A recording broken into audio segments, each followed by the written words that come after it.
kapatid natin na nasa ibang bansa. Sa Abu Dhabi po, meron po tayo diyang nakasubaybay. Sa Dubai, sa Japan, sa Korea. At yung mga kapatid din po natin na nasa kanilang tahanan, isang mapagpalang umaga po sa ating lahat. Tayo pong lahat ay sama-samang mananalangin, magpupuri, magpapasalamat sa ating Diyos.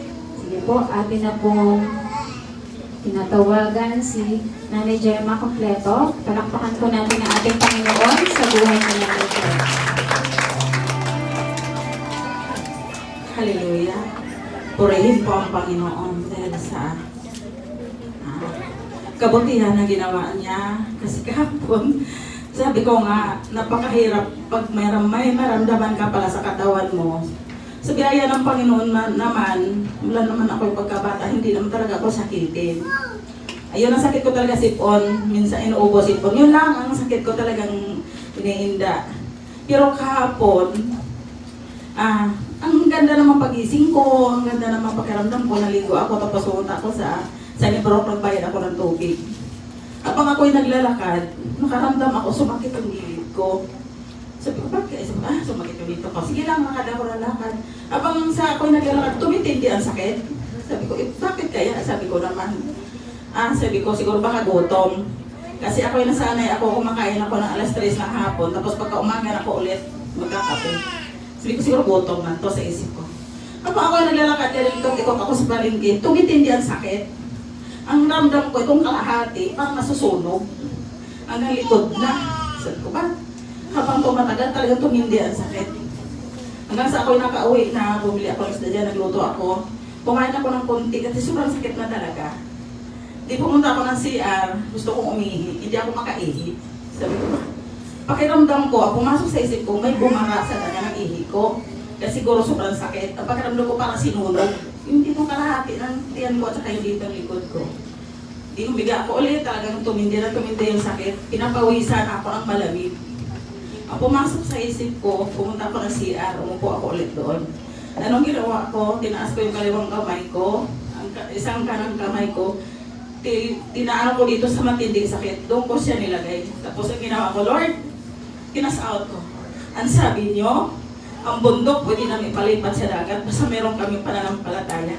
Lord, sabi ko, kung ano mo pong nakabara sa danang ihi ko, tanggalin mo at lusawin mo sa pangalan ng Panginoong Jesus. Yan, pinulit-ulit ko siya mga 3 ulit. Yan, maya-maya tumayo ako, bumalik ako paghiga. Automatic, napakabuti ng Panginoon. Wala pang mga 10 minutes, tatanggal yung sakit. Sabi ko, salamat Panginoon, dahil ikaw talaga ang dakilang Diyos na makapangyarihan. Basta ang pinilang natin sa kanyang pangalan, Lord, ito siguro. Nagamit ko ito, Lord, napakabuti Diyos. Ikaw talaga ang dakilang manggagamot. Doon, tapos ito pa yung pinapatotoo ko kasi sa aking mga anak, yung trabaho kasi nila, hindi talaga permanente. Although kumikita naman yung trabaho na yun, pero parang ano ba, minsan malakas, minsan humina. Itong swinto na yung Milday, nagbawas kami ng trabaho. Kasi yung sa amo nilang 3, nagtanggal yung isang amo nila, tumigil na sa negosyo. Sabi ko, hayaan mo na, pag may nawala, mayroon namang ipapalit ang Panginoon dyan. Dito na, sabi ko, manalangin man kayo, magtiwala kayo sa Panginoon at tuloy-tuloy na tayo sa paglilingkod sa Kanya. Yes, ito na, pagka isang linggo, sabi niyo, Gingma, mayroon na nag-alok sa akin. Bibigyan ako niya ng trabaho kung pinahawak niya sa akin, kung kaya ko ba daw, kung kaya ba daw niyang hawakan. Yung, binigay sa kay Jipo yung area ng Las Piñas, Alabang. Ang kay Uging naman, Makati, Maynila. Napakabuti ng Panginoon dahil bukod sa may sahod sila, may produkto pa ipamimigay sa kanila. Kaya sabi ko, tingnan mo ang Panginoon, napakabuti niya. Hindi lang kayo binigyan ng trabaho, may sahod, may pang-ibibigay pa sa inyong dagdag biyaya. Sabi ko talaga, napakabuti ng Panginoon, basta sa Kanya magtiwala lang. Kaya ang papurit pa sa salamat, pinabalik ko sa akin.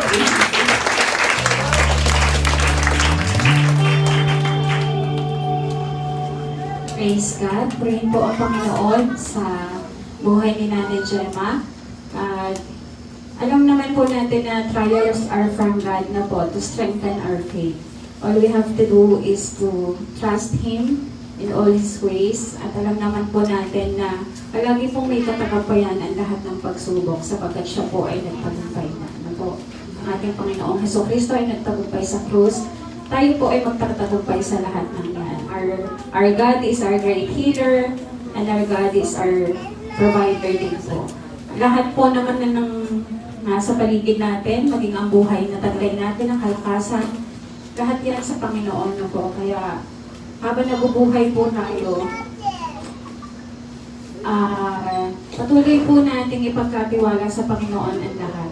Hindi po niya tayo bibiguin. Kung minsan, ang isip lang po natin kapag dumaraan tayo sa mga ganyang pagsubok, ang pakiramdam ng iba, para po bang pinahihirapan sila, ano po. Mali-mali po yun. Dapat po, ang lagi nating isipin na lahat ng pagsubok na ito, dadaan lang, temporal lang. Pero pagkatapos po ng lahat niyan, victory na po. Amen? Amen. So lahat po ba ay natitiwala sa Panginoon? Amen. Amen. Kasi nga po, ang buhay na to, temporal lang. Pinaka-the best gift na po ay yung meron tayo ay yung buhay na walang hanggan. Patuloy lang po tayo na magtiwala sa Diyos. Patuloy po tayo na maglingkod. At ipagkatiwala po natin palagi sa Kanya ang lahat-lahat. Kayo po ba ay nakikinig? When we testify, we don't testify ourselves na po. We testify God's goodness. Tinetestify po natin, ipinapahayag po natin ang kapangyarihan ng Diyos, ang pagkilos ng Diyos sa atin. Kaya po, manatili po tayong nakikinig sa bawat pangyayari sa buhay ng ating mga kapatid. Bakit po? Kasi po, yan isa mga magiging daan para malaman din po natin na ang kalooban palagi ng Panginoon. Sabi nga po, focus ourselves na po sa gawain ng Panginoon. Kaya manatili po tayong nakikinig, disiplinado. Mamaya na po yung mga bagay-bagay na kakaitin naman din po ilan. Po. Sa Diyos po, palagi ang papuri at ang pasasalamat. Atin na pong tinatawagan si Tatay Camilo. Palakpakan po natin ang Panginoon sa buhay ni Tatay Camilo.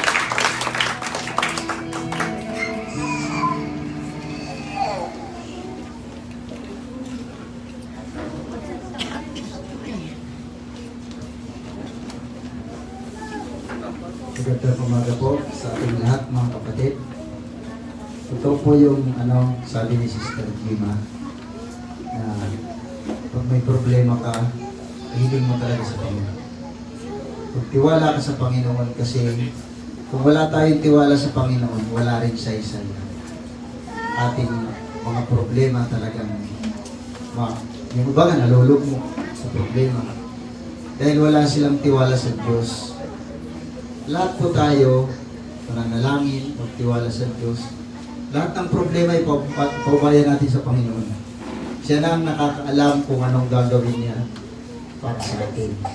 Totoo po yun. Kasi ako, dinadanas ko rin yung mga ganyang problema. Dinudulog ko sa Panginoon.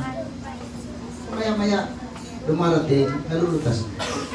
Ganun talaga. Kaya ako din po ay mag-ano ng pasalamat ko sa Panginoon, magbabalik ng pasasalamat. Dahil po ang aking pong ipinapanalangin noon na lahat ng makakasama ko sa bahay, magsimba. Dati nga, nagalit ako sa mga anak ko. Kay Jacil, kay Christopher. Sabi ko, ano ba kayo? Sa buong isang linggo ka ako, yung 6 na araw, inaano ko yung sarili ko para sa trabaho ko, para sa inyo. Tandaan nyo ka ako saan ko kinukuha yung kalakasan ko doon. Pagdating ka ako ng linggo, masayang-masaya ako pag tayong lahat ay nasa simbahan. Yun lang ka akong kasayahan ko. Pagbigyan niyo naman ka ako na maging masaya ako pagdating ng linggo. Wala po akong ibang hiling na pagdating ng linggo, magsimba tayo.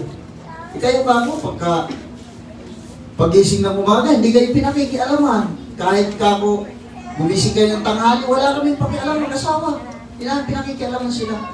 Pero pag araw ng linggo, nanggugulo talaga ako. Oo, madilim pa. Mahal, gising na. Magkape tayo, linggo ngayon. Ganon talaga ako. Kaya sabi ko sa mga anak ko, huwag kayong magtatampo sa akin. Kasi hindi yun para sa akin. Para sa inyo din yun. At ito pa na dumating na rin yung yung manugang ko, yung din ang gusto ko. Kasi ang pangarap ko talaga sa sarili ko, yung kantang As for me and my house, we will serve the Lord. Yun talaga ang muto ng buhay ko. Kaya sa lahat po ng aking panalangin sa Panginoon, awa ng Diyos, natutupad din kasi ang pinapanalangin ko lagi sa Panginoon ang aming buong pamilya ni Virgie at pamilya ko, na walang mga, may darating man din na problema, pero saglit lang, nalulutas agad. Minsan tatawag yung mga bata, tatay, may problema ganito. Sabi ko, idulog Diyos ng Panginoon at ako rin ay mananalangin sa Panginoon. Mamaya-maya tatawag, tay, ayos na. Sabi, ayos. Ganon talaga ang buhay natin. Kaya po, ako po ay nagpapasalamat sa Panginoon dahil lahat ng pinapanalangin ko, hindi man sinasagot niya kaagad. Pero unti-unting sinasagot niya yung mga panalangin ko. Dati, yung trabaho ko talagang minsan mayroon, minsan wala. Ngayon naman, awa ng Diyos, nabiyayaan pa ako ng trabaho. Ngayon din ang hiniling ko sa Kanya. Noong pa na yung unang meeting nga namin akala ko, hindi maibigay sa akin yung project. Nahiglag ako. Sipin mo, inabot ako sa Paco, Maynila. Doon ako nahilo. Nagpahinga ako ng 2 oras. Galing pa ako Maynila, tatakbuhin ko papunta rito para akong lasing. Pero bago ako umalis doon sa Paco, sabi ko, Lord, kayo po ang bahalang humawak sa monobela ng motor ko. Dahil ako po ay nakasinggil lang. Kayo po ang bahala sa akin kung pararatingin niyo ako sa bahay, na safety, kayo na po. Habang nagbiyabiyahe ako, suka ako ng suka, kasi hilong-hilo ako. Pero awa ng Diyos, pagdating ko sa pinto ng bahay ko, sabi ko, Lord, maraming salamat. Pinauwi po ako ng ligtas, kaya Lord, sabi ko, pagalingin mo ako kaagad. Kinabukasan, dumaling ako. Tumawag ako doon sa amo ko. Sabi ko, Sir, pasensya na. Hindi pa ako nakarating. Nag-highland po ako. Tapos biniro ako ng amo ko. Sabi niya, ay, naibigay ko daw yung project sa iba. Sabi ko, okay lang. Walang problema. Hindi ko naman pwedeng anuhin yun kasi yun, pagkakamali ko yun at saka inabot din ako ng aking sa karamdaman. Tapos, nanalangin din ako. Sabi ko, Lord, sana bigyan mo ako ng project ulit. Pagdating na 1 linggo, tumawag yung amo ko. Camilo, punta ka rito sa sa Masagana. Mag-meeting tayo. Hindi ko ano kaya yun. Sabi niya, basta punta ka, meeting tayo. Pagdating doon, binigyan ako ng trabaho. Nabot ako ng 2 buwan doon sa kanya. Tapos sabi niya, mga 1 linggo, hinanap niya talaga. Pagdating niya sa trabaho namin, hinanap ako. Sabi, nasaan si Mr. Camilo? Pinatulong po sa dulo. Pagdating doon sa akin, sabi niya, Camilo, ibibigay ko yung project sa'yo. Sabi ko, salamat po. Pero di ako naniniwala Di ako naniniwala na ibibigay talaga sa akin. Pero nang sinabi na sa akin na magkot ka, kuha ka ng plano doon kay Engineer Maricar, magkot ka. Sabi ko, Lord, ito na nga. Sabi ko, Lord, maraming salamat po. Lalo nang sinabi na, o sige, yung quotation mo, napirmahan na, mag-meeting tayo ulit kasi sisitil natin yung presyo. Sabi ko, Lord, maraming salamat po. Yun po, dininig po ng Panginoon. Kaya sabi ko, lahat po ng panalangin natin sa Panginoon, ipagkatiwala natin sa Kanya. Darating ang panahon, ibibigay sa atin yan. Parang yan parang sasakay ka ng jeep, nakapila. Pag ikaw nauna doon sa pila, narinig ka agad ng Panginoon yung panalangin mo, bibigyan ka agad. Pero, yung mga hindi nabibigyan, magantay lang. Magtiis lang. Antay lang, antay. Kasi darating ang panahon, sa kakapanalangin mo, bigla na lang yan. Bigla na lang darating yung biyaya, magugulat ka. Kaya maraming salamat po sa biyaya ng Panginoon. Magandang umaga po sa ating lahat. Salamat po ng Panginoon. Sabi po na sa kanya mga salitaan, all our circumstances, maging mapagpasalamat po tayo na po, maging mabuti man or hindi ang nangyayari. Palagi po nating bigyan ng papurit pa sa salamat ng Panginoon pagkat siya ay karapat-dapat na purihin at pasalamatan. At sa mga panalangin po natin, ang Diyos pa rin po ang mas nakakaalam kung ano ang para sa atin. Kung may mga prayers man po tayo na hindi pa na papa sa atin, huwag po natin kalimutan na ang nais po ng Diyos ay much better. Meron po siyang mas magandang plano para sa atin. At hindi porke hindi po na ibibigay ang ating mga panalangin, hindi na po tayo mahal ng Panginoon. Yung direction po ng Panginoon ang mas karapat-dapat po. There are prayers na kept unanswered, pero yun nga po, magugulat kayo na ito po yung plano ng Diyos para sa atin. Hindi po gusto nyo po ay ito ang mangyari, pero ito na po agad yung sagot ng Panginoon. Ang Panginoon pa rin po ang mas higit na nakakaalam kung kailan at kung ipagkakalob po yung mga panalangin natin. Dahil ayaw po ng Panginoon na tayo ay mapahama. Palagi pong isipin natin na ang lahat na makabubuti para sa atin, yun po ang ipagkakalob ng ating Panginoon. At sa lahat po ng mga pangyayari sa buhay natin, maging mapagpasalamat po tayo. Sapagkat sa ating pong mga kahinaan, sa lahat po ng mga pagsubok na ating nararanasan, doon po mas nahahayag ang kaluwalhatian ng Diyos. Amen? Amen. So sa Diyos po palagi ang pinakamataas ng papuri sa lahat ng kapahayagan ng kanyang kamanghamanghang gawa. May nais pa po ba magbalik ng papuri pa sa salamat? Sige po, sa susunod. Ay, may humabal pa po. Purihin po ating Panginoon. Palakpakan po natin ang Panginoon sa buhay ni Nanay Rose. Okay.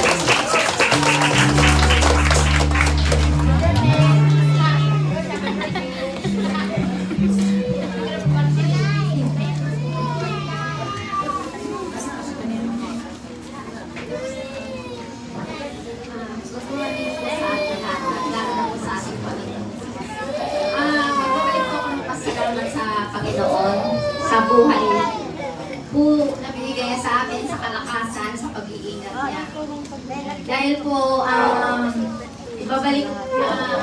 babalik ko po yung noo po ay siguro po na-aksidente na po ako ng pang-apat na beses.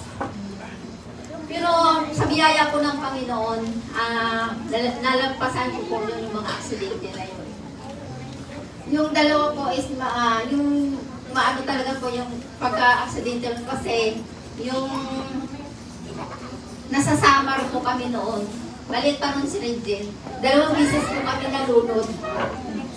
Kasi si Regine, pag naliligo sa ilog, nag-dive siya dun sa hindi ko, habang naglalaba ako, pagtingin ko na lang, nandun na siya, nakaganon-ganon na siya.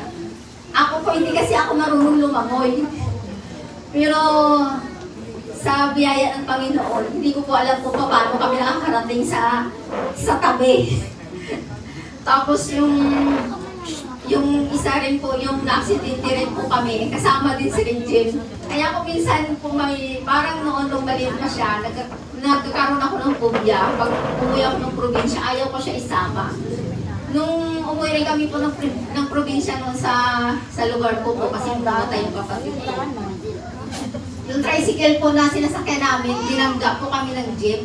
Ang layo po ng tinalsikan ko, buntis pa ako nung kay Rafi. Siguro mga 8 months noon yung tiyan ko. Ang layo ng tinalsikan namin. Kaya maisip ko kuminsan po yun, iniisip ko. Sabi ko, napakabuti ng Panginoon sa buhay ko. Kasi mga time po noon, hindi pa po ako Christian. Kaya sabi ko kuminsan, sabi ko ganun, Lord, maraming salamat kasi hindi mo ako pinabayaan nung na mamatay. Hindi pa ako nakakilala sa inyo. Kaya pala, hindi pa ako nung namamatay. Kasi yung may purpose pa na makakilala ako sa Kanya. Kaya, yun po, sa araw po ngayon, nagpapasalamat po ako sa Kanya kasi 56 years old na po ako. Sa 56 po. Kaya, binabalik ko po ang pinakamataas na papuri sa pangalan ng Panginoon. Purihin po ang Panginoon. Alam niyo po ba yung awit na with all I am? Mas marami po sa atin nakakaalam. Ang dami pong mga awit natin na i-relate natin sa ating mga buhay. At kapag po napakinggan natin yon, talaga pong iba po yung nararamdaman natin. Yung pagkilos po ng Panginoon, yung kabutihan niya. Ang natatandaan ko po doon sa awit, palagi akong talaga nababagpag. You're the reason that I live. Ikaw ang dahilan kung bakit ako nabubuhay. Ikaw ang dahilan ng aking paghinga. Sa'yo ako. Di ba po? Ito pong buhay na taglay natin, nawa po ay ilagay na po natin sa Panginoon. Hindi po yung kung kailan tayo mahina, doon po natin maiisip na it's time to worship, to give thanks to the Lord. But sa lahat po ng pagkakataon at sa lahat ng panahon, marapat po na siya ay purihin at pasalamatan natin. Amen? So sa Diyos po muli ang papuri. Tayo pong lahat ay magsitayo. Inaanihan ko po ang lahat na makibukas sa awit 65 verses 1 to 4. Dala niyo po ang inyong mga Biblia. Sa mga wala pong Biblia at sa mga meron po, marami po tayong mga bisita ngayon. Kung may offer po kayo, pakishare po muna ang ating mga Biblia. At sama-sama po tayong makibukas sa awit 65 verses 1 to 4. Nakita na po? Nakita na po? Amen. Sabay-sabay po tayo namang pong salin. Awit 65 verses 1 to 4. Karapat na ikaw, O Diyos, sa Zion ay papurihan. Dapat nilang tugdin doon ang pangakong binitawan. Pagkat yaong panalangin nila'y iyong dinirinig. Dahilan sa kasalanan lahat sa iyo ay lalapit. Bunga nitong pagkukulang kaya kami nalulubi. Gayon pa man, patawad mo'y amin pa rin nakakamit. Silang mga hinirap mo upang sa templo manahan, silang mga pinili mo'y mapalad na tutulingan. Magagalak kaming lubos sa loob ng templong banal, dahilan sa dulot nitong pagpapala sa nilalang.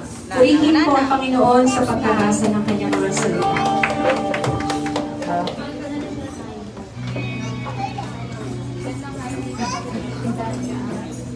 Praise God. Blessed morning, church! Pinagpalang umaga po, mga kapatid! Ay, wala po sila. Pinagpalang umaga, mga kapatid! Kaway-kaway! Yan, punong-punong po tayo ngayon, ako. So sa oras na ito, naniniwala po ba kayo na ang ating Diyos ay may gagawin? Ang ating Diyos ay may dakilang gagawin! Amen! So sa bawat mga bata, kabataan, kananayan, katatayan, lahat po tayo dito, no, wala pong pinipili ang pagpupuri sa Panginoon. Amen! Amen! Sige po! Patuloy natin ihayan! Katapilan ng Panginoon at patuloy na ipagkilong ang kanyang kabutihan! Oh, hallelujah!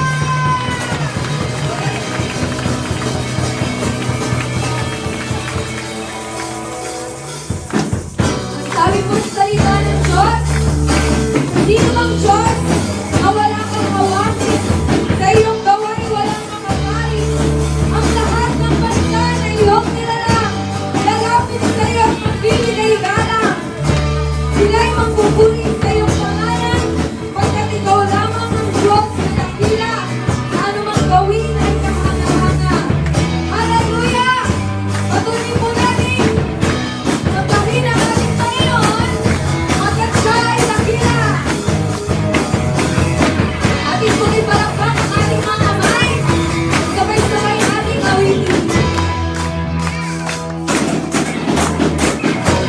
Wala nang hihigit sa kalwalhatian mo.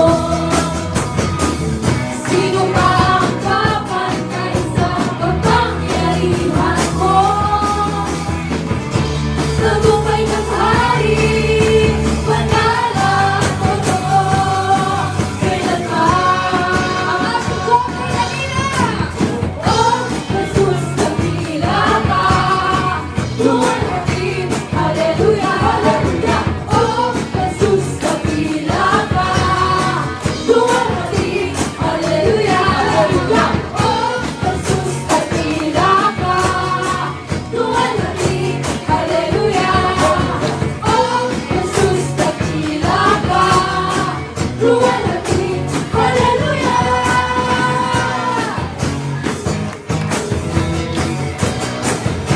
Tunay na walang higit sa'yo, Panginoon. Hallelujah! Isang pag-ating awitin. Wala nang higit sa kalwalhatian mo. Sino ba ang kapantay sa kapangyarihan mo? Tagumpay ng ating hari, tagumpay ng hari, banal at totoo. Kailanman. Oh, Jesus, nakila ka. Luwalhati, haleluya, haleluya. Oh, Jesus, nakila ka. Luwalhati, haleluya, haleluya.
patula.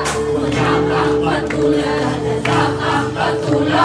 Wala kang patula, wala kang patula. Wala kang patula, wala kang patula. Wala kang patula, wala kang patula. Wala kang patula, wala kang patula. Wala kang patula, wala kang patula. Malakas pa, kapatid! Wala kang patula, wala kang patula. Wala kang patula, wala kang patula.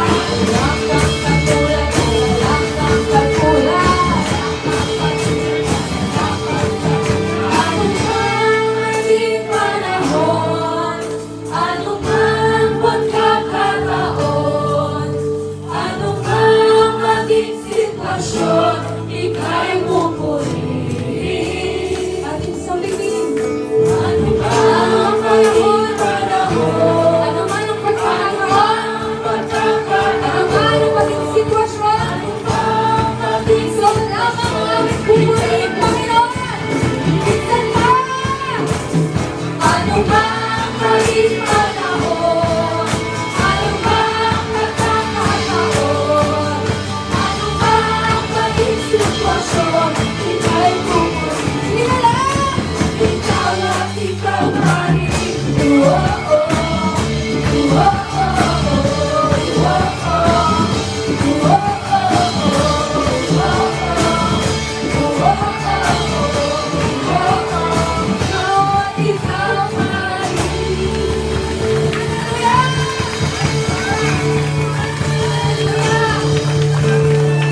Tunay na araw-araw ang pagbuhos ng biyaya ng Panginoon sa bawat isa sa atin. Amen?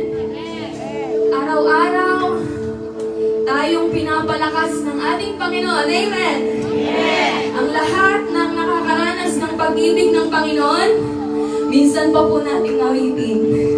Amen po ba? Hallelujah! Ano mang maging panahon, let's sing this with all our hearts. Ano mang pagkakataon, ano mang maging sitwasyon, ika'y pupurihin. Ano man maging panahon, ano mang maging panahon, ano mang pagkakataon, ano mang maging sitwasyon, ika'y pupurihin.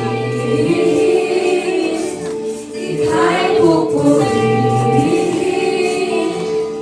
Ika'y pupurihin. Ikaw ay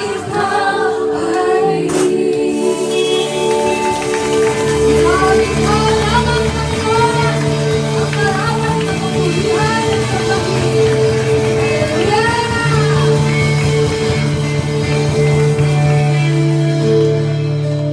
Napakasarap na magpuri sa iyo, Panginoon, at patuloy naming aawitin na ikaw ang aming Diyos na dakila, ang aming Diyos na buhay, ang aming Diyos na banal. Lord God, there is no one like you, Jesus. Wala nang makahihigit at makapapantay sa iyo, Panginoon. Kaya naman ang lahat ng iyong nilalang ay patuloy na aawit ng papuri at itataas ka, Panginoon, sa kataasan. Hallelujah.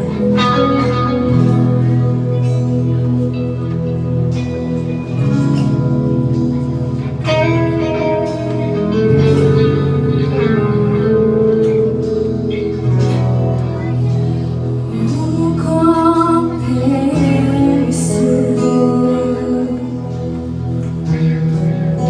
Set the stars in their place.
will ever compare to you, Jesus.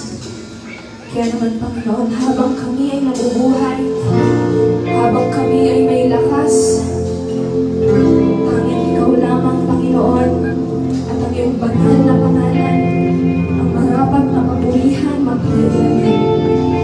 For you are holy, you are magnificent, and worthy is the name. Hallelujah.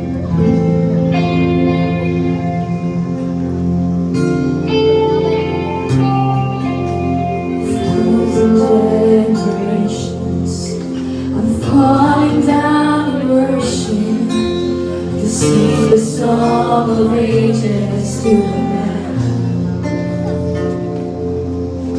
And all who've gone before us, and all who will believe, will sing the song of ages to the Lamb. For your name is the highest. Your name is the highest. Your name is the greatest. Your name, it stands above them all thrones and dominions, all powers and positions. Your name, it stands above them all, and the angels cry, holy,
awit, you will always be holy, holy forever.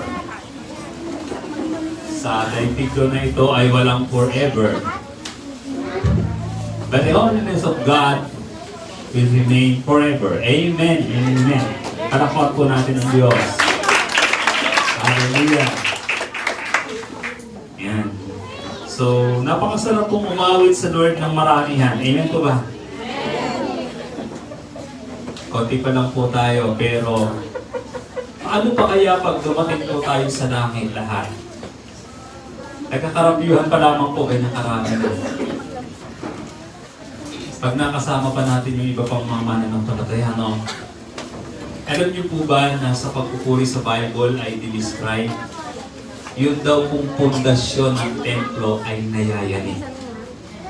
Kung kayo po'y nakapunta po dyan sa SM Dasma, doon po sa 3rd floor, if I'm not mistaken. Pag nagkasabay-sabay po yung taong dumaraan doon, wala pang sigawan, wala pa po tumatalon, pero yumayanig nga po. So, gaano pa kaya kung yung tao ay nagtatalo na nagpupuri sa Diyos? Alala ko po yung isang project na ginawa namin na Kuya Camilo doon po sa Pagadianes. Isang church na nakita kong pinakamaraming pundasyon. Ang dahilan po noong kapatid ng pastor ay pag daw po nagtalo na ng mga anak ng Diyos ay titiyak ang balibay. Napakalaki po ng lugar, halos isang basketball court po, ang laki. Ang poste po ay 28. 40. Ang pukay po ay almost 2 meters. Diba? Makarindi. Ang dahilan nila talagang dapat ito matibay. Ano naman? Grabe, every 3.5 meters may poste. 28 na poste po ang poste ng branches. Ang kanila pong session hall ay nasa sa 2nd floor. Yung langit po kaya ay mayanig natin. Hindi po yayanig talaga. Aalingaw-ngaw po yung sound, pero po yung yanig palagi po hindi mo mararamdaman sa tipa. Kaya naman po, talaga marapat po na tayong manawagan ng magyayanig talaga. Eh sa lahat ng mga magyayanig po doon, palakpakan mo ang sarili mo, isa ka sa yayanig doon. Amen po. Amen po ba? Isa po tayo sa isang tinig na maririnig doon, mga kapatid. Amen. Ang Diyos po kung mag-appreciate po ng awitan at ng papuri ng kanyang mga anak, kahit po billions o trillions na worshiper, alam niya po ang tinig ni Pedro. Tama ba? Gusto ko lamang pong i-correct yung sinasabi kanina po sa patotoo din. Nasasagot yung panalangin po ng unang nakapila. Hindi po gano'n. Ang Diyos po sa Kanya pong sobrang napakamakarunungan at makapangyarihan po, kahit po trillions of people praying, asking for something from God, dinig niya ang boses ni Pastor Wen. Amen po ba? Nag-a-agree po ba tayo doon? Siya yung all-knowing God, siya yung pinaka marunong sa lahat at pinakamatala sa pandinig sa lahat. Kasi sa dami ng tao magpupuri doon, alam ng Diyos kung kaninong boses yung naririnig niya. Amen po ba? Pero nakakatuwa, no? Bisan dumating sa isip ko, paano kaya yung mga boses na medyo sintonado? Napaisip lang ako, no? Pero I believe, ina-appreciate ng Diyos yun. Ang papuring totoo na nanggagaling sa puso ng kanyang mga anak, well appreciated ng Diyos. Amen po ba? Amen. Ako po'y naniniwala. Diba? So kung marahil baka hindi ka nabiyayaan sa lupa na ikaw ay maging song leader. However, pag ikaw ay umaawit kasama na ng mga pupuri sa Diyos, alam ng Diyos kung alin ang tinig ngayon at alin ang tinig mo. Amen po ba? Huwag po natin ugaliin po during our praise and worship na, sige na, hindi na ako kakanta. Sila nga, kumakanta na. Sila na lang. Okay na rin naman yun. Kaya nga umaawit para may marinig na boses. Ang dami na nga nila. Sasali pa ba naman ako? Sali tayo, hindi po ba? Basta po yung puso natin ay nagpupuri sa Diyos, ibigay sa Lord ang awit na yan. Amen po ba? Para po natin ang Panginoon. Hallelujah. Natidevelop po yung mga awit na yan. Kahit hindi ka masyadong magaling umawit. Paggamit mo na ipagamit sa Lord, tutuwid po yan. Amen po. Alala ko yung iba, ayaw talaga umawit. Hanggang doon na ako, pastor ayaw nang mag-try. Marami po ang nakita kong mga awit na humusay pero hindi naman kahusayan dati. Ginagamit kasi para sa Lord. Marami na rin po naman akong nakilala. Napakagagaling umawit talaga. To the point na kahit sa mga secular ay talaga namang nananalo nga. Pero nung hindi na ginamit sa Lord, binawi na ng Lord. Nasira pa ang mga lalamunan at mga boses. Totoo po rin. Kaya ang challenge ay kahit hindi naman kagandahan yung boses natin, awitin natin, iawit natin yan para sa Lord, para papurihan siya. Tama po ba? Bakit ba napiketa natin yung awitan? Hindi po yun. Kasi galing tayo sa awitan na kailangan po kayong ino-orient regarding po sa pagpupuri, pag-awit sa Panginoon. Well, tayo po sa dali ay manalangin sa ating pong pagpapatuloy, sa ating pong talakay po sa mensahe natin ngayong umaga nito. Shall we bow our heads and let us pray to the Lord as guidance for us to understand His word this morning. Thank you, Lord. Ang buti-buti niyo po sa amin. Sa lahat ng panahon. Ang iyong kabanalan ay sa lahat din ng panahon. You will always be holy and holy forever. Ang iyong pag-ibig ay forever. Ang iyong kagandahang loob ay magpakailanman. Ang iyong biyaya ay magpakailanman. Ang inyong pong pagpapala, ang iyong pinakadakilang plano at layunin sa buhay ng inyong pong mga anak ay magpakailanman. Kung paanong ikaw ay magpakailanman. Maraming salamat po amin kay Diyos. Sa umaga pong ito, amin pong dalangin, dagdagan niyo po ang amin pong pagkaunawa sa iyong salita. Dagdagan niyo po ang aming kagalakan, Panginoon, ang inspirasyon na ibibigay ng iyong pong salita ngayong umagang ito. At sa karunungan at pangunguna ng Espiritu Santo, hihiling namin paunawa sa amin ang hiwaga na nakapaloob sa mga salita mo na ngayong umaga amin pong tatalakayin. Gamitin niyo po ang inyong pong lingkod ng inyong hamak at abang alipin upang ihatid ang inyong mensahe sa inyong anak. At patuloy na buksan po, O Diyos, ang kaisipan ng espiritual na tainga, marinig namin ang mga salita mo. Ang aming pong mga puso na kung saan dito po namin iingatan ang inyong pong mga salita. Ilalapat po namin sa aming pong buhay at makikinabang kami habang panahon. Sa ikaluluan, hati na yung dakilang pangalan ng Diyos. Maraming salamat po. Muli sa iyo po ang papuri at kaluwalhatian. Ito po ang aming dalangin sa pangalan ng Ama at ng Anak at ng Banal na Espiritu. Lahat po magsabi ng Amen. Ano po ang tulanin po? Ang tanong ko po ngayong umagang ito, pwede ba talaga nating ma-encounter ang Diyos? Well, mga kapatid, ako po ay binata pa lang, napakaraming ko nang inatina na tinatawag na Encounter God Retreat o yung EGR na tinatawag. At ako po, bago po ako na involved sa gawain na yun, ako talaga nagtatanong na noon pa. Ang Diyos ba talaga ay posibleng mamit ng tao or sabihin natin, maranasan ng tao, mga kapatid? Alam niyo po, sama ko sa mga gawain, ganyan-ganyan. At ako'y naniniwala noon na pwede nga pala. Hanggang bago ko po siya natutunan theologically, ay nararanasan ko na po. At lalo po ako ngayong kumbinsido at naniniwala na ikaw talaga o tayo lahat ay pwedeng makaranas na makasama natin ang Diyos o ang presensya ng Diyos.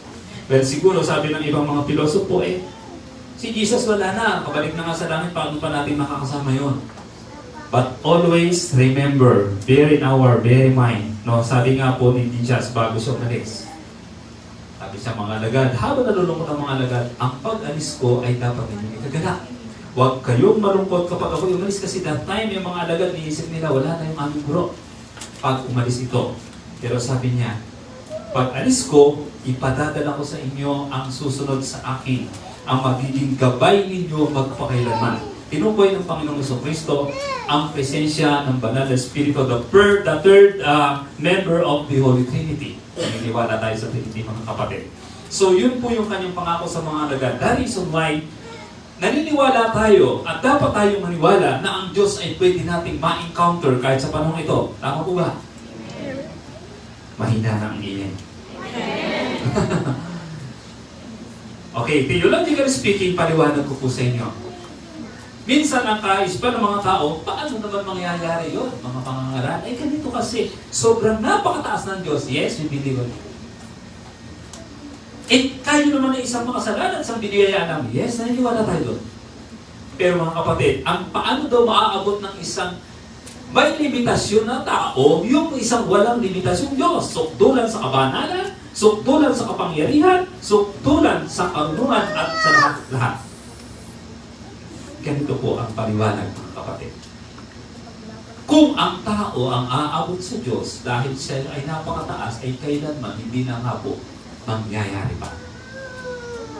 Ang term po din ay transcendence. Sobrang taas ng Diyos. Pero, yung sobrang napakataas ng Diyos, mga kapatid, no, siya po ang bumababa sa level sa paraang maiintindihan at pwedeng maunawaan at maranasan ng tao. Ang tawag po doon ay immanence. God is immanent in nature. Kaya mga kapatid, wag po tayong magtaka. Minsan, during our prayer, yung iba lumuluha, yung iba umiiyak. No, minsan pa nga ay na uhusgahan natin, uing naman niya. Sobra naman yata napaka, tawag dito, sinama yung emotional yung tao na yan siguro. Mga kapatid, sabi nga po ng isang mangangaral, huwag kang basta kumusga. Baka may ginagawa ang Diyos sa buhay ng isang tao. Hindi po. So, minsan ganun. Minsan ang tao nakakaranas talaga ng ganun kasi talagang na-encounter niya ang presensya ng Diyos. Simply because ang Diyos po ay immanent. Bumababa siya, siya yung pumapasok sa ugnayan ng tao. Siya yung umaabot, hindi na tayo yung umaakyat. Ang Diyos ang umaabot. That's why, ako man po ay naniniwala na talagang pwedeng maranasan talaga na makasama ng tao ang Diyos o ang presensya ng Diyos. Kahit sa Old Testament, kahit sa New Testament, makikita po natin yan, na yan po ay may possibility o talagang naranasan ng unang mga pananampalataya. Okay, makibukas po tayo sa aklat po ng Isaias. Ito po yung Old Testament. Makita po natin dito, marahil ito po ay inyong napasadahan na, nadaanan na nila po ang bahaging ito ng Isaiah, kung saan Prophet Isaiah, one of the so-called major prophet. One of the major prophets, si Prophet Isaiah. Bakit ba major? Pag may major, may minor tao. Yes. Eh siyempre po, sa natala po sa mga propeta, ito yung mga propeta na mahahaba po talaga ang kanila po mga ipinahayag. Mahahaba po yung kanilang mga sinulat. No? Major, hindi po nakakaangat ang major prophets sa minor prophets. Hindi po natin sinasabi po yan, mga kapatid. Okay, dito po sa Old Testament, no, experience ni Prophet Isaiah, makita po natin, mga kapatid, yung tinatawag po natin encounter o yung ma-encuentro mo talaga o sabihin natin, maranasan mo talaga ang Diyos. Okay, let us open our Bible in the book of Isaiah chapter 6 verses 1 to 9. Isaiah chapter 6 verses 1 to 9. Isaias, kabalatang 6, mga talata pong 1 hanggang 9. Isaiah 6, 1 to 9. Ganito po ang sinasabi po sa Tagalog. Noong taon na namatay si Haring Uzzias, nakita ko si Yahweh nakaupo sa isang napakataas na trono.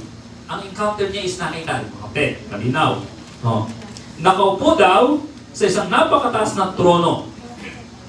Ang laylayan ng kanyang kasultan ay nakalatag sa buong templo. Verse 2, may mga serapin sa kanyang ulunan. Ano po ba yung serapin? Anghel. Isang uri po ng anghel, ang serapin. May mga serapin sa kanyang ulunan at ang bawat isa'y may 6 na pakpak. 2 ang nakatakip sa muka, 2 ang sa mga paa, at 2 ang ginagamit sa paglipad. 6 ang pakpak ng anghel. Pantakip sa muka, pantakip sa paa, gamit sa paglipad. Naisip niyo po ba ang mga purpose nun? Pag-6? Bakit kailangan takpan ng mukha?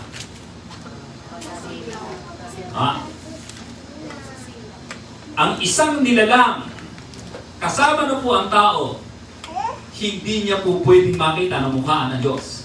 Sa tindi ng kanyang kabanalan at yan po ay pinatunayan po noong pong si Moises ay umakyat sa bundok ng Sinai. No? Hindi niya nakita ang mukha ng Panginoon, pero nakita niyo ang anino, ang likod. Bakit ba? Kasi once na ma-encounter mo talaga, makaharap mo ng mukha ng Diyos, sabi nila kasisilaw ang kanyang kabanalan, ang tendency po ng isang makasalanang haharap sa Diyos, mamamatay.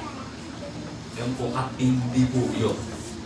Dahil sunuay, yung seraphim po ay may takip ang mukha. Hindi niya pwede makita talaga. But still, pwede mong maranasan, andoon ang Diyos, andoon yung presensya ng Diyos. Pero sapat na yun, may takip. Bakit may takip? Yung paa. O, kasi po mga kapatid, no, ang pagtatakip po sa paa, mga kapatid, para bang sign ng humility na sa kabanalan ng Diyos, mga kapatid, ay tinatakpan. Meron po mga tao na pag na-encounter ang presensya ng Diyos, nag-aapak talaga, literal, nagtatanggal ng sapatos, nagtatanggal ng pansapin sa paa. Hindi po ako humusga doon. Kung yun ang kanyang paraan para maipahayag niya, maipakita niya yung kanyang paggalang sa presensya ng Diyos, kabanalan ng Diyos, wala pong violation. Ako po yung iniwala dyan. So merong ganon at hindi po natin sila pwede husgahan sa ganon. Kung talagang yun po yung dinilid sa kanila ng Lord, mag-alis sila ng ganon. So sa therapy may takip. 6 nga yung pakpak, 2 pagtakip sa mukha, 2 pagtakip sa paa, 2 ginagamit sa pagtipak. So ganon po. No?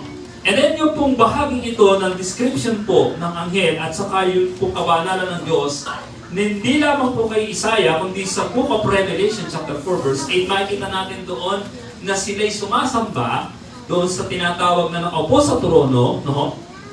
At sinasabi nilang banal, banal, banal. So, mula Old Testament hanggang New Testament ay makikita po natin talaga kung consistent po ang trato, no? Ang paggalang sa kabanalan at pagkilala sa kataasan ng Diyos. Kung hindi ba po natin ma-encounter ng personal o physical si Jesus, yun pong paggalang po natin sa kanyang pagka-Diyos, o sabihin natin ngayon na ang nararanasan natin ay ang pangunguna at presensya ng Banal na Espiritu, parehas din po na dapat po natin bigyan po ng mataas na pagsamba, papuri at paggalang. Sabi doon, verse 2 again, may mga serapin sa kanyang ulunan, ang bawat isa'y may 6 na pakpak, 2 ang nakatakip sa mukha, 2 sa mga paa, at 2 ang ginagamit sa paglipad. Verse 3, sinasabi nila sa isa't isa. So hindi nila sinasabi doon sa Diyos. Doon sa isa't isa sila nagsasabihan. Sabi doon, sinasabi nila sa isa't isa ang ganito, banal, banal, banal si Yahweh na makapangyarihan sa lahat. So mga kapatid, 3 beses ginamit yung salitang banal. Inulit-ulit. Kapag ang rule po sa Biblia, kapag po ang salita po ay inulit, ano po ang ibig sabihin? Pag inulit po ang salita, emphatic word. Ibig sabihin po, ito po ay mahalaga. Ito po ay may emphasis. Ito po ay may diin na dapat mo talaga mapansin. So, yung pong sinasabi doon ay banal. Ilang beses inulit, banal, banal, banal. So, ipinapakita po doon ang sukdulang kabanalan ng Diyos. Tama po ba? Nag-aamin po ba kayo po pinakamasunod pa? Yan. So yan po ay, nasa verse 3, banal, banal, banal, na makapangyarihan. Sabi na, banal, banal si Yahweh, na makapangyarihan sa lahat. Ang buong daigdig ay puspos ng kanyang kaluwalhatian. Verse 4, sa lakas ng kanilang tinig ay nayanig ang mga pundasyon ng templo. Yung awitan nila, wag mo nang sabihin may timing yan. Yayanig yan sa tunog pa lang ng awitan. So, ganun talaga nila ibinubuhos ang kanilang papuri. Yung bang awit natin kanina, nakakayanig na? Ala, hindi pa makagising ng ano yun no? Si Ate Senya ay tumatanong na at sumisigaw na naiiwan pa rin yung sabi, talo na ba yun? Talagang medyo umaangat sa lupa. Player ka ng basketball, pagkatapos pagdating sa pagpupuris pang di man na umangat. Ford yata, ano? Ayan. So makikita po natin, yung pagsamba natin sa Diyos ay ganda. So hindi pa yan, no? So nayayanig daw yung pundasyon. No? Nayayanig daw yung pundasyon ng templo. At ang loob nito ay napuno ng usok. Sinabi ko, kawawa ako sapagkat ako ay isang makasalanan at mula sa isang lahing makasalanan, mapapahamak ako pagkat nakita ko ang hari, si Yahweh, ang makapangyarihan sa lahat. Doon po tayo magpo-focus mga kapatid. Doon sa bahagi yon ng verse 5b, ang sabi po doon ni Prophet Isaiah, mapapahamak ako sapagkat nakita ko ang hari, si Yahweh, ang makapangyarihan sa lahat. Verse 6, pagkatapos may isang seraping sumipit ng baga mula sa altar at lumipad patungo sa akin. Idinampi niya ang baga sa aking mga labi at sinabi, ngayon na idampi na ito sa iyong mga labi, pinatawad ka na at nilinis na ang iyong mga kasalanan. Verse 8, at narinig ko ang tinig ni Yahweh na nagsasabi, sino ang aking ipapadala? Sino ang magpapahayag para sa atin? Sumagot ako, narito po ako ang inyong isugo. Verse 9, at ang huli talata, at sinabi niya, humayo ka at sabihin mo sa mga tao, makinig man kayo ng makinig ay hindi kayo makaunawa, tumingin man kayo ng tumingin ay hindi kayo makakakita. So purihin po ang Panginoon at pinagpala po ng Diyos ang kanya pong mga salita. Doon po sa verse 5b ay makita po natin yung declaration po ni propeta na ang sabi, kawawa ako sapagkat ako ay isa makasalanan. Sabi doon pa ay mapapahamak ako sapagkat nakita ko ang hari, si Yahweh, ang makapangyarihan sa lahat. So mga kapatid, minsan po ay baka naisip natin, hindi nampi yung baga, abin na pakainin doon, hindi napaso yung kanyang bibig. Mga kapatid, ito po ay figure of speech. Na kung saan po ay ipinakita po, nakita niya So, possible na ito po ay isang vision, isang open vision, kung saan po ay nangusap ang Diyos. So, through vision, ay na-encounter niya ang Diyos. And I believe, mga kapatid, hindi lamang sa vision natin pwedeng ma-encounter ang Diyos. Tama po ba? Ako po'y naniniwala na ma-encounter natin ang Diyos sa isang paraan na tayo po ay gumagawa ng kaugnayan sa Diyos. O anything na ginagawa natin in connection with God or with the presence of God, we can experience something. I believe. Ano po ba yung ginagawa nating mga aktibidades na tayo po ay pwede nating ma-encounter ang Diyos? Pwede prayer. Amen po ba? Prayer, pwedeng nakikinig ka ng sermon. Pwedeng ikaw ay nagbabasa ng kanyang salita.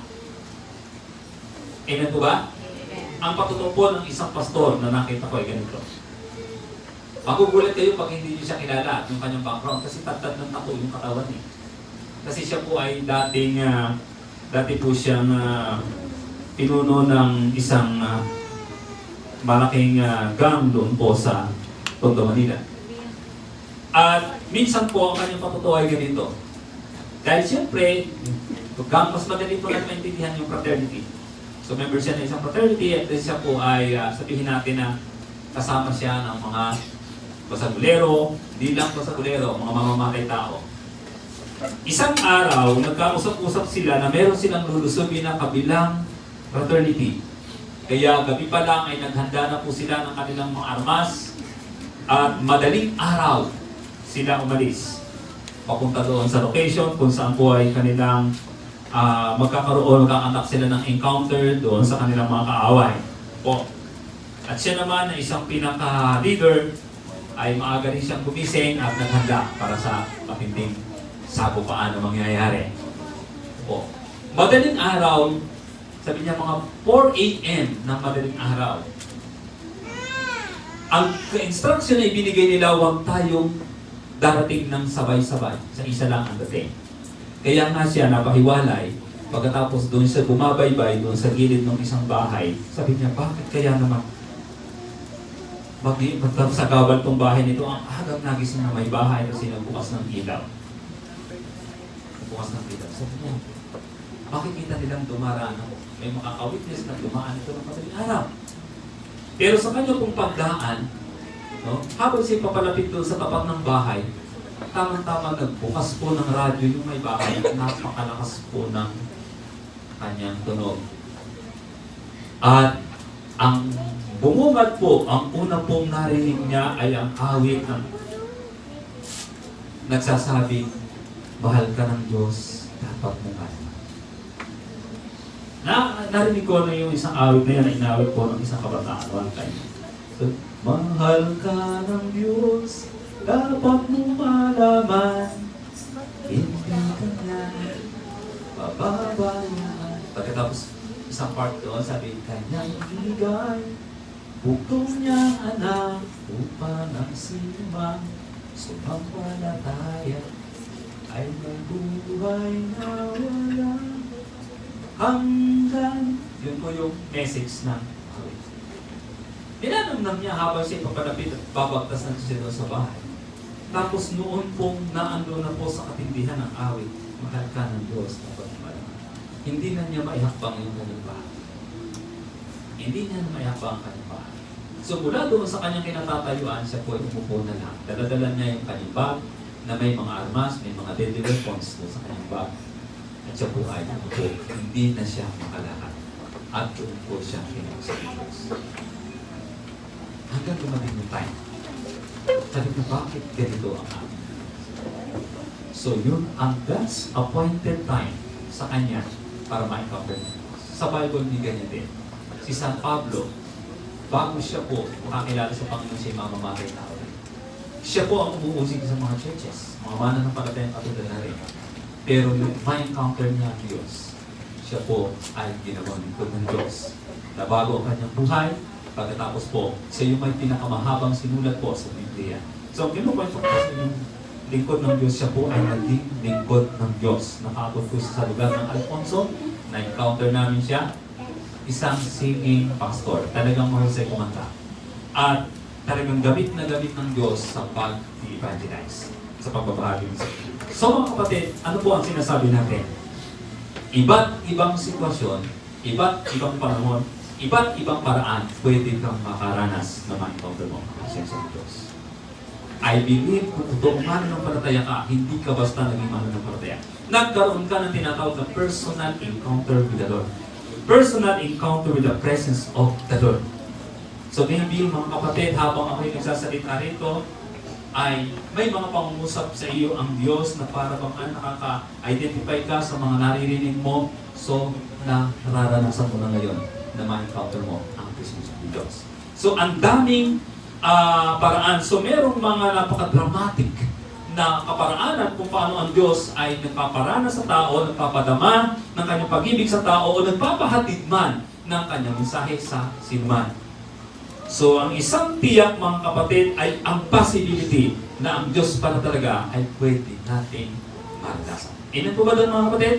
And Prophet Isaiah ay isa po, one of the greatest example ng tao na naka-encounter o nakatagpo niya ang Diyos. Mali mga kapatid. So dito, and I believe sa iba't ibang kaparaanan na ang Diyos ay ating pong mararanasan, may iba't ibang mensahe. iba't ibang karanasan. Meron tayong magkakaiba't ibang respond doon sa mga nararamdaman, pinaparanas sa atin ng Diyos, and then even doon sa messages na naririnig natin mula sa Diyos. Tama po ba? May mga posibilidad na gano'n. Iba-iba yan. But this morning, gusto ko pong makita po natin, no? Dito po tayo umikot dito po sa atin pong mensahe kung saan makikita po natin dito yung base sa karanasan po ng propetang ito. Noong maranasan niya ang presensya ng Diyos, sa titingnan po natin, ano ho, kung mayroon bang iba-iba na mga karanasan tayo o iba't iba pang bagay na ating mararanasan, tingnan po natin naman ngayon ang karanasan po ng isang lingkod ng Diyos kung saan na-encounter niya po ang presensya ng Diyos. So ayon po sa propetang ito, nung ma-encounter niya ang Diyos, ay makikita po natin, no, bibilisan ko lang po ito kasi medyo marami-rami, 6 na mga bagay. So, ayon po sa kwento, may 6 na bagay na pwedeng mangyari kapag nakatagpo mo ang presensya ng Diyos o makatagpo mo ang Diyos. Una, mauunawaan mo at malalaman mo na siya ay Diyos na bahay. Yan ang kauna-unahan po na makikita po natin, pinakita. Noon po makita ng propeta po, makita niya, ma-encounter niya ang Diyos, sabi po doon sa verse 3, sinabi nila sa isa't isa. So, yung pong mga angel ang minention dito, ano ang sabi nila? Banal, banal, banal si Yahweh na makapangyarihan sa lahat. So makikita po natin doon, based on angels' declaration ng pagsamba papuri sa Diyos, saying that our God is holy. Banal, banal, banal. So napaka-emphatic yung pagkakagamit po ng salita. Banal, banal, banal si Yahweh na makapangyarihan. Isang bagay ang malinaw at dapat natin alamin kung talagang totoo ang Diyos ang na-encounter natin. Mare-recognize mo talaga, for sure ay mare-recognize mo ang kanyang kabanalan. Pero kapag ang nare-recognize ng nakaka-encounter ay ang kanyang kabulastugan at kanyang kayabangan, hindi Diyos ang kanyang na-encounter. Kasi ang Diyos ay hindi mayabang at bulastog na Diyos. Ang Diyos, una sa lahat, siya ay banal. Amen po ba? So, ang declaration po doon sa kanilang papuri ay banal. Banal, banal, banal. Amen po ba? Always remember, kapag tayo po ay nakaka-encounter sa Diyos, yan po ang una natin maunawa. Siya ay banal na Diyos. At yun po din, experience niya, I say. Pangalawa po naman, kita po natin mga kapatid, kapag na-encounter mo ang presensya ng Diyos, yung ating po tinignan ngayon ay verse 3, ngayon po ay verse 5. Pangalawa, makikita mo ang iyong sarili na makasalanan. Makikita mo yung pagkakaiba mo sa Diyos kapag na-encounter mo ang presensya ng Diyos. So makikita mo ngayon, isang Diyos na banal versus isang taong ikaw, o isang taong ako, o isang taong tayo na ano? Makasalanan. Ganun po ang presensya ng Diyos. Ganun po ang encounter sa Diyos. Kabanalan, marirecognize mo yan. Ang Diyos ay banal. Pangalawa, marirecognize mo, maiunawaan mo, ikaw ay isang makasalanan. So yan po ang makikita po natin. Verse 5, ano po ang sabi doon? Sinabi ko, kawawa ako sapagkat ako ay isang makasalanan. At mula sa lahing makasalanan, hindi lamang niya na-recognize yung kalalagayan ng kanyang sarili, kundi pati yung kanyang angkan. Ay naintindihan niya. Ako'y makasalanan, pati ang angkan ko. Kung ano yung aking pinanggalingan, makasalanan din. So yan po, kapag ang presensya ng Diyos ang iyong nakatagpo. Yan po yung pangalawa. So, sabi doon, verse 5, sinabi ko, kawawa ako. So, nakita niyo yung kanyang sarili, nakita niyo yung kanyang kalalagayan sa isang kalalagayang kawawa. Isang banal na Diyos at isang makasalanang tao. Isang Diyos na magpaparusa sa kasalanan, isang taong makasalanang parurusahan. Ang laking pagkakaiba. Malayo ang description, mga kapatid. So, nakita niya, naunawaan niya, siya ay kawawa, siya po ay isang makasalanan. Sabi niya, sapagkat ako ay isang makasalanan at mula sa isang lahing makasalanan, nakita pa rin niya kung ano ang kanyang destiny. Mapapahabang ako pagkat nakita ko ang hari, si Yahweh, ang makapangyarihan sa lahat. Hindi lamang niya naintindihan ang kanyang kalalagayan. Naintindihan pa rin, naintindihan din niya kung ano ang mangyayari sa kanya. So when we encounter the presence of God, yan po ang ating mga possible na maranasan. Gamit po ang talatang ating pong pinagpupulay-bulay ngayong umaga ito. Paunawaan mo na ang Diyos ay banal. Makikilala mo rin ang sarili mo na isang makasalanan. At pangatlo, mga kapatid, kapag na-encounter mo ang presensya ng Diyos, magdadala ito sa iyo sa pagsisisi at sa pag-asa sa habag na magmumula sa Diyos. No? Tingnan po natin. No? Yan po ay makikita po natin doon pa rin po sa verse 5. Ano po ang sabi? Okay? Mapapahamak ako sapagkat nakita ko ang hari na si Yahweh ang makapangyarihan sa lahat. Nakikita niyo kanyang kalagayan. So, pag na-recognize mo mga kapatid, makikita mo ngayon na yung sarili mo ay hopeless and helpless. You need somebody to help you. You need somebody to rescue you. Exactly doon sa kung ano ang iyong kinalalagyan. Ganyan po ba? Sabi niya, hawawa, mapapahama ako. So mga kapatid, ito yung isang dakilang bagay sa Panginoon. God knows kung ano ang ibig kong sabihin doon. Tingnan niyo po. Sinabi ba doon na mahabag po kayo sa akin, kayo ang kailangan? No. Nakita lang niya na siya'y kahabag-habag. Yung makita niya na siya'y kahabag-habag, katumbas na siya ay nagsisisi at nangangailangan sa Diyos ng kanyang habag at biyaya. Amen? Ang husay mag-interpret ng Diyos ng ating pong kalalagayan. Alala ko yung isang pong intercessor na pangalan ko, si Brother Fidel Asinas. Every time na siya mananalangin, hindi daw siya makapigil na siya hindi umiyak. Lalaki yun. Grabe, Vice President siya ng Pitagor PCI ba?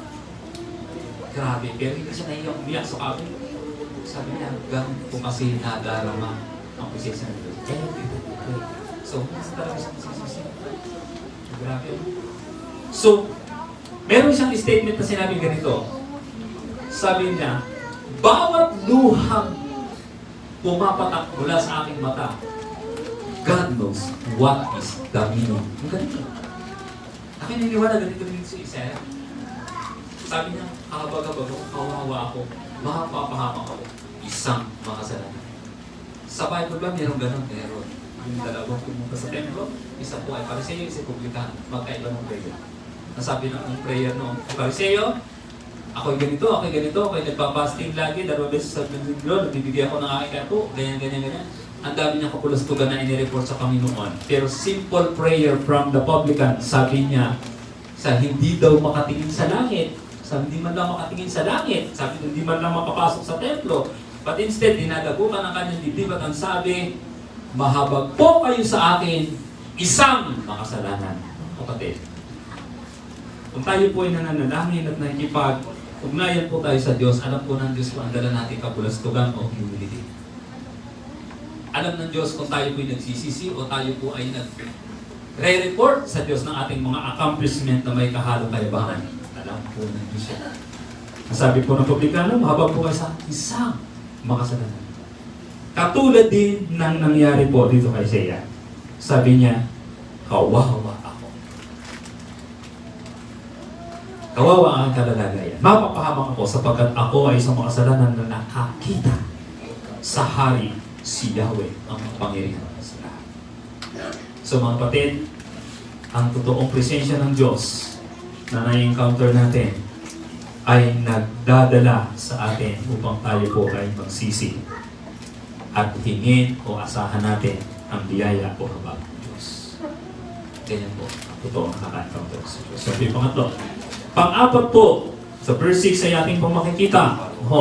Kapag na-encounter pa natin ang salita ng Diyos. Sabi ko, pagkatapos may isang seraping sumipit ng baga mula sa altar at lumipad patungo sa akin. Hanggang verse 7 po, idinampi niya ang baga sa aking labi at sinabi, ngayon ay dampi na ito sa iyong mga labi, pinatawad ka na at nilinis sa iyong mga kasalanan. So makita natin mga kapatid, kapag po ating po na-encounter ang presensya ng Diyos, kapag po naandun po yung pagsisisi at pagkilala at pag-recognize sa ating pong kalalagayan, tayo kahabag-habag at kawawa sa harap ng Diyos, mga kapatid.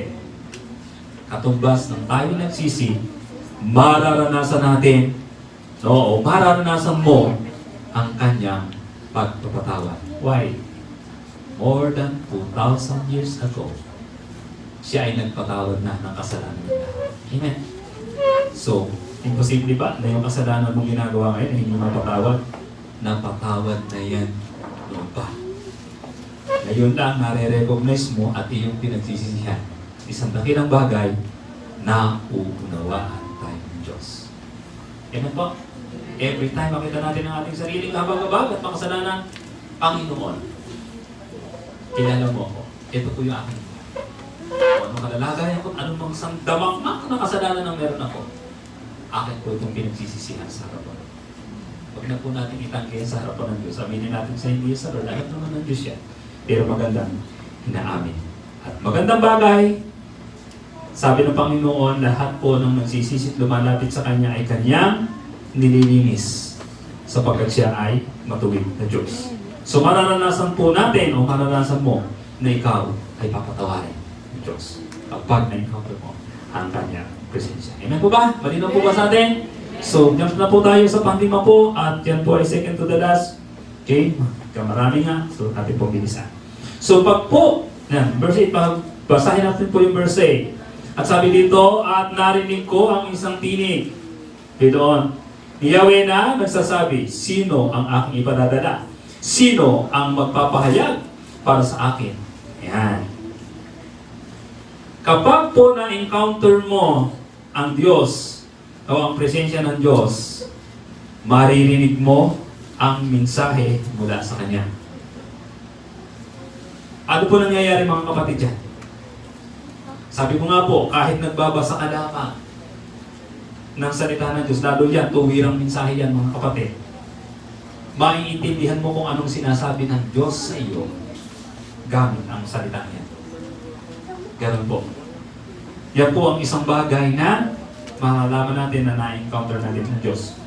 So, hindi man po physically na ma-encounter natin ng Diyos, pero may tinatawag pong illumination of the Word of God. So, pag sinabi pong word, yan po yung logos. Yan po sa Greek word ay logos. Pero pag po yan po yung binasa po, mga kapatid, yan ay mag-iiwan sa iyo ng mensahe. At pag po yan ay nag-iwan ng mensahe sa iyong personal na buhay, ang tawag po yan ay illumination. Yan po ay nagpapaunawa kung ano ang mensahe ng Diyos para sa iyo sa isang specific na kanyang pinahayag.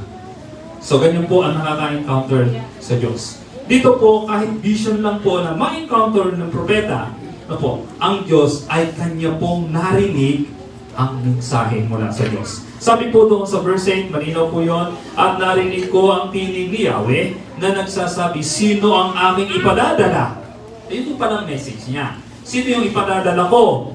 Sino ang magpapahayag para sa atin? So anong katumbas nito ngayon? Yung pinapahayag na yan. Ikaw ay isang anak ng Diyos, ikaw ay isang naligtas. Ngayon, ano ang mensaheng ipapadala mo sa tao, sa mga tao? Ha? Anong gagawin natin pagka po tayo anak ng Diyos? Tayo nagpapahayag ng ano? Ebanghelyo. Pinapahayag natin ang pag-ibig ng Diyos, pinapahayag natin ang ating pagliligtas. Yan po yung ginagawa natin every Sunday ng alas 4 ng hapon. Tama po ba? So yun. Narinig niya tinig, sino ang aking ipadadala? Sino doon sa ibang translation, ang sabi niya, sino ang aking isusugok? So ganun yung term. Sabi naman niya, narito po ako, isugo niyo ako. Ito naman, sabi dito, sino ang aking ipadadala? Sino ang magpapahayag para sa atin? So mga kapatid, ganun pala. Tandaan mo, pagka na-encounter mo ang Diyos, pakinggan mo, unawain mo ang kanyang mensahe. Meron yan. Amen po? Ang Diyos po ay nangungusap. Ako po nakakaranas po ko. Kahit po ko galing sa trabaho, kahit po ko nakasakay doon sa aking motor, ang Diyos po ay nagbibigay ng mensahe. Na-share ko one time po doon sa prayer meeting. Grabe, napaka-personal po ng sinabi sa akin ng Diyos. At habang ako po ay binabaybay ko po yung sigsag diyan sa indang, talagang lumalaglag yung luha ko habang ako. Kasi naririnig ko at nauunawaan ko ng malinaw ang mensahe ng Diyos. Kahit nasaan ka, pwede ma-encounter ang Diyos. Amen? Yan. So maririnig mo ang kanyang mensahe kapag po ikaw ay naka-encounter sa Diyos. Yan.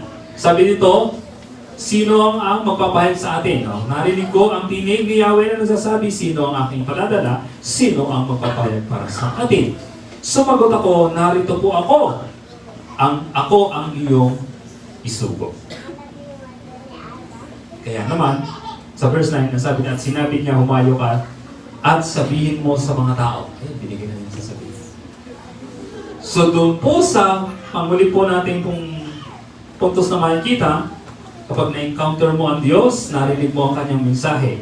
Ang last point po, magdidesisyon ka ayon sa mensahe narinig mo. Verse 9. Ito po, ang kanyang narinig na mensahe, ano? Sino ang aking isusugo? Sino ang aking padadala? Hindi nag-volunteer. Nag-decision siya. Narito po ako, Panginoon. Ako ang inyong sugo. Amen? Magdidesisyon ka ngayon ayon sa mensahe na narinig mo sa kanya. Minsan ganito ang nangyayari, ano? Sino ang aking isusugo? Minsan, nasagot natin, siya! Sino ang aking padadala doon para magpahayag na ang salita? Si Pastor! O si ano? Mas mahusay yung magsalita. Kasi ganyan. Kasi may training yun. Pag ikaw ang naka-encounter sa Diyos, ikaw ang makinig sa tinig ng Diyos, ikaw din ang magdesisyon sa mensahe niya. Huwag ka magturo. Nasabi ni Isaiah, harito po ako ang inyong isugo. At pagkatapos, ibinigay ang mensahe. Kung ano ang kanyang sasabihin dahil sa siya ay sino. So mga kapatid, ako po'y naniniwalang hindi laging katulad ni Isaias ang atin pong encounter sa Diyos. Sometimes isang napaka-linaw at napaka-simpleng unawain mensahe. Minsan ganito mga kapatid, makinig kayo maigi. Minsan makakabasa ka sa salita ng Diyos, pauunawa lang sa Diyos, ng Diyos sa iyo, ikaw ay masarap. Minsan gano'n lang. Minsan ikaw ay magbabasa ng salita ng Diyos, ang marireceive mong mensahe sa Diyos ay, mahal ka ng Diyos. Minsan magbabasa ka ikaw, nasa panahon ka ng matindi mong problema, minsan may ganito ka, may ganyan-ganyan. Minsan nasasabihin ng Panginoon sa iyo, don't worry, I am here for you. Kaya kong i-handle ang pinaka-mabigat na alalahanin mo. Huwag kang mabahan. Ako nang bahala dyan. Sabi nga ni Fernando, sabot kita. Oh, tama ba yan, ha? Sabot kita. Ang Diyos, minsan gano'n ang minsan. Minsan namin misinterpret natin ang uwi naman ng kapatid. Nangusap daw sa kanya yung Diyos. Kasi nung magsasabing hindi nga nangusap sa kanya yung Diyos. Ang intindihin mo, kung paano mangungusap ang Diyos. Amen po ba? Again, pwede kang kausapin ng Diyos sa isang sitwasyon. Situational. Nakakita ka ng isang sitwasyon and then ang Diyos ay nagbigay ng mensahe. Pass.